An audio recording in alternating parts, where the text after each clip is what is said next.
Hello, everyone, and welcome to Scrap Saturdays. I hope you're all doing well.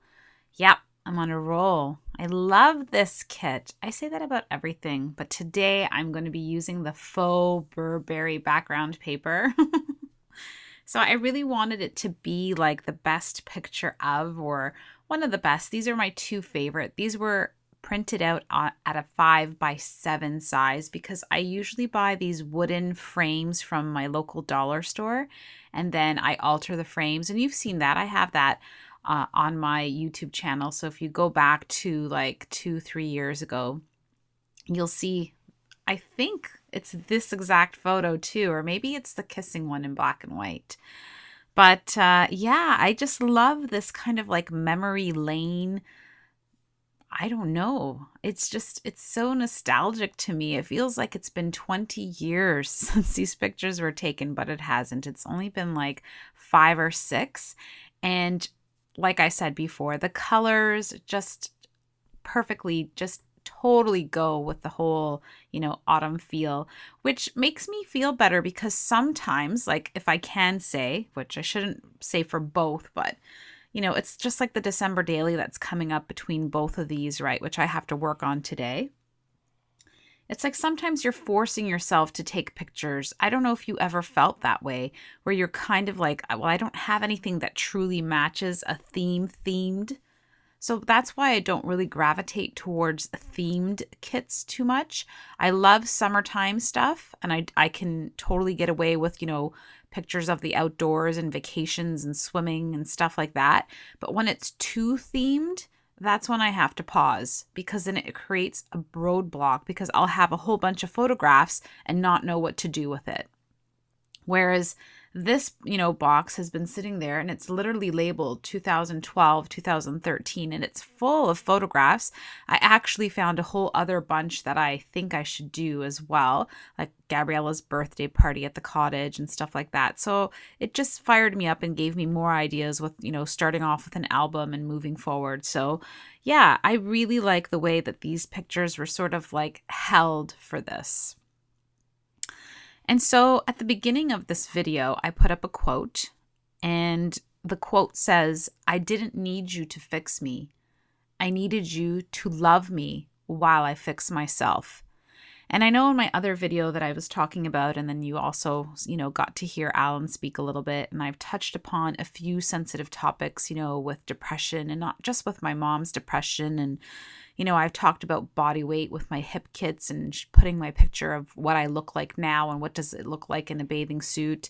And so all of this comes together, and picking this quote today, "I didn't need you to fix me. I needed you to love me while I fix myself," is huge. I remember when I first saved it to my Instagram save little file. When I read it, I thought, oh my gosh, I need this t-shirt because it is so important for people to understand that nor can I fix, nor can you fix. I need you to understand that because we put a lot of pressure, and that's the whole thing that I was talking about. It's the pressure we put on our spouses to fix and to be perfect when there's so much fixing of our own that we need to do. And truthfully, all we need is love while we're in that processing mode. So it's just like when your computer is rendering, when it's uploading, when you're in that moment where people can't really read you, but they know something is happening because the bar is telling them that something is loading there, but they're not quite sure what it is or how they can help you. You have to digress from that. But you also have to digress from the mindset that someone's going to fix you. Because they're not going to fix you. They're not. They're just going to make you angry. They're going to say things that you're not ready for, right? It's just like when I was doing my weight loss transition and my husband, because he's so thin and has always been so thin, he would come up to me and say stuff and I would automatically get angry because I would look at him and say, "You don't understand. You don't understand what I'm going through. I do count calories. I don't feel like this. I feel like that." And instead of feeling the support that he was trying to give me, because he was trying to fix me, I would just fight back because all I needed was him to support me in that point at that time. I just needed the support. That's it. I didn't need the comments. I didn't need the angles. I've already done all the research. And it's the same with everything, right? It's the same now, years later when I'm moving through a process where there's so much exploration. Even before, the loss of my mom, I was growing as a person. I was needing that uploading. I was totally stuck with like a total circle, that Apple circle of it's loading. It just kept going around and around and around for a few years. And I meet a lot of people at my work. I meet a lot of customers, and I meet a lot of, females in general. Mostly males don't speak about this, but I'm sure they need an outlet too. And predominantly because most of you out there are females, I know there's always this gravitation to a self-improvement or a realization that there's so much more to this life than what we've already been doing. And that's where I was. And again, the same thing. I would just need Alan to just love me. And he does. He really, really does.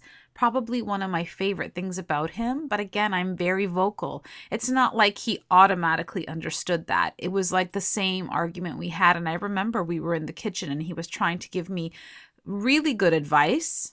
But in the moment when I didn't want to hear it about my weight loss, because all I could see was that he was skinny and perfect and he didn't have any issues, because that's the mindset, my human, truthful mindset.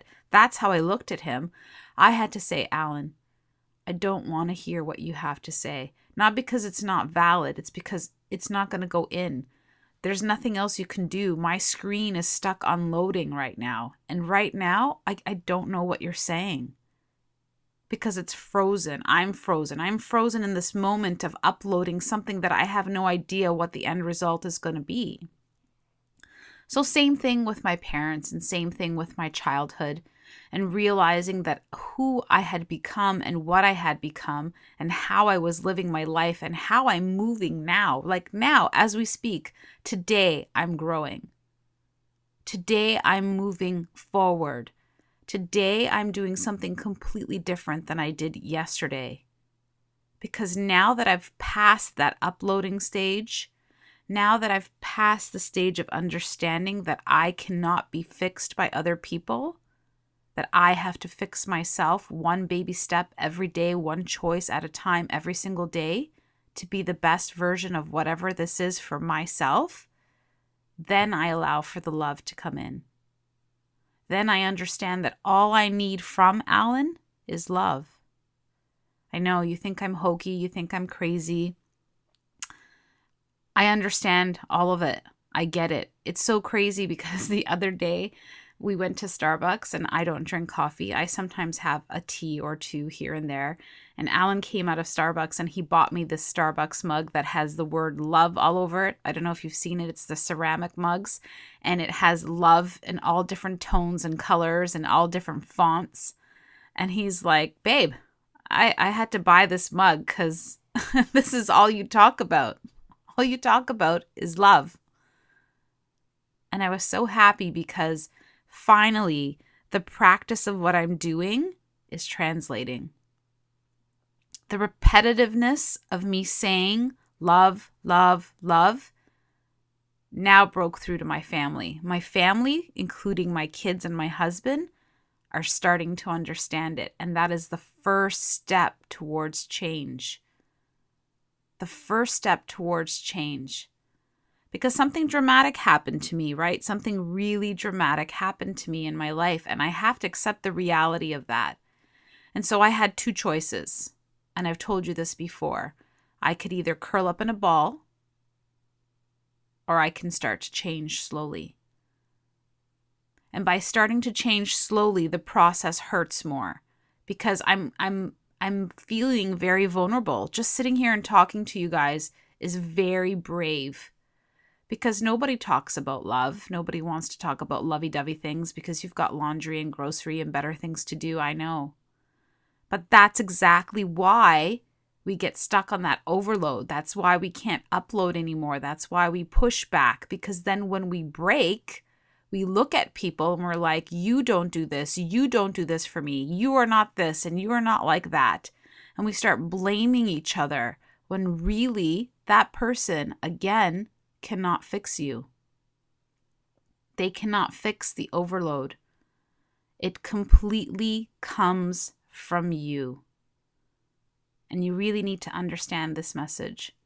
And I'm going to keep talking about it. Not every single time. We have December Daily to do.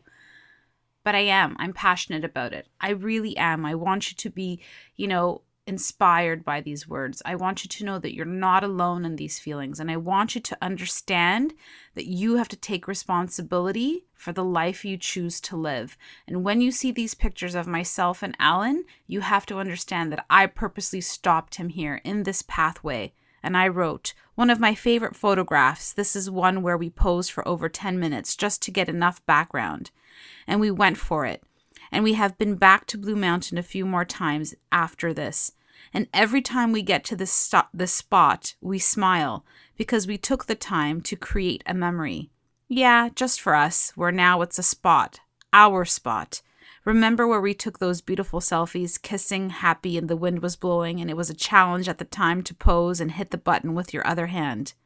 But the memory, it will last a lifetime. So when you look at my pictures and when you hear my stories and you understand that my background and my life has been less than perfect, I want you to understand that I still push forward every day to fix myself, to make choices where perfection, no.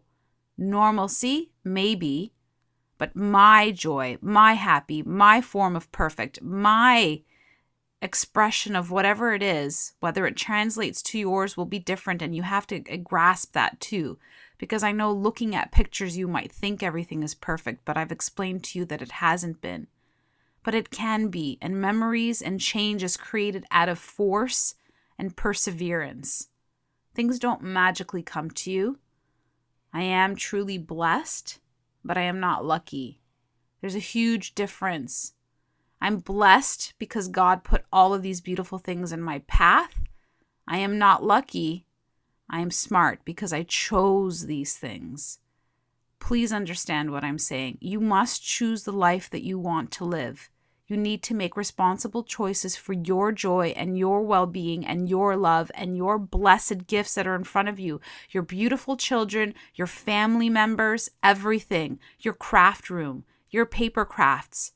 You've been blessed with those things. Now make the choice of using them to bring yourself joy. You've been blessed with a partner in your life. Now make the choice to stop and pose and take pictures with them so that you can feel joy. Do you understand?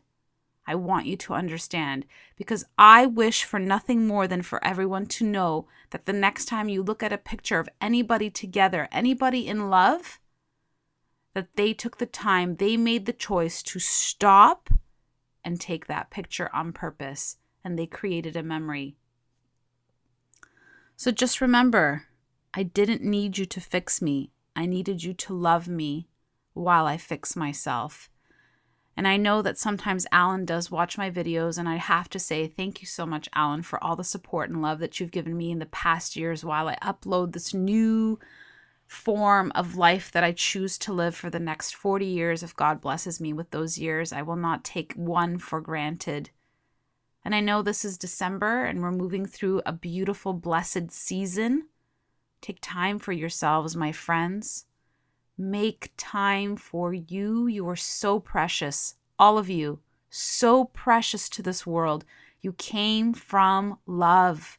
Each and every one of you. You all came from love. I promise you that. Return to that love. Ground yourself in that love. But that takes responsibility. That takes ownership. And that takes removing the pressure off of others around you and stop blaming everything around you, because bad things will happen. But good choices supersede that, all of that. I love the way this layout turned out. All the little bits and pieces, the greens with that beautiful plaid background. Be inspired, my friends, with an old photograph of a person that you loved in the middle of somewhere. And stop right now. Take out your scissors, cut up a whole bunch of pieces of paper, and create a memory just for yourself. Make time for this hobby because, as you know, this hobby heals. Thank you so much, and I will see you all very, very soon.